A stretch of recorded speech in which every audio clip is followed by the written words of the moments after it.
If there is a fundamental issue with the enemy of the world, it is that the entire storyline revolves around one particular character that they've specifically devised to be this wicked, horrible megalomaniac tyrant. And it's just not... There's nothing really organic about it. It just feels so... A lot of it is the plot telling you that Salamander is the most wicked.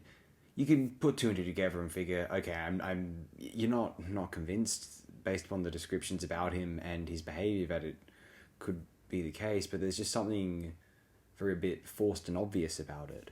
There is something overblown about a series which occasionally attempts some serious prose science fiction, well, want to be prose science fiction, some sort of interesting speculative experiment. It employs some device about this wicked supervillain and the attempts to overcome him, and how it just doesn't really reflect. If it's meant to be a reflection of where human history could go, it seems like kind of a stretch. It's like, wow, like human behavior, the human's history starts to resemble like a cheap comic book. Like, what's that all about? But what's good, conversely, about The Enemy of the World is because it's such a... The storyline has a lot of scope, given the parameters are about this one megalomaniac supervillain and his grip over entire global human society. It gives the storyline license to branch out and explore the globe as a result. And there is something very serious and considered about that, because they try to amp up the dangers of Salamander and how much trouble a Dr. Jamie and Victoria could be in.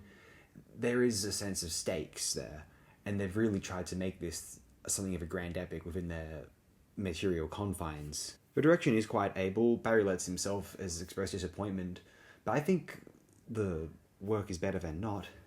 Here's the thing, the attempts to make it very climactic and, pseudo-cinematic, they really engage one more than not. Even though the material is kind of binary and simplistic in a way, there is an attempt to make it as I said, this big adventure of scope, and, the Doctor up against this ultimate foe.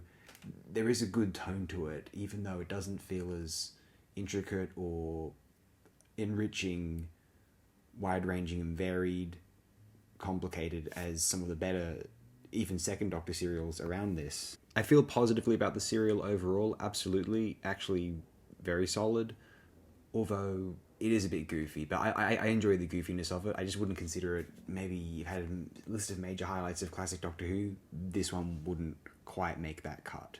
Though again, I feel very positively about it, as I stated.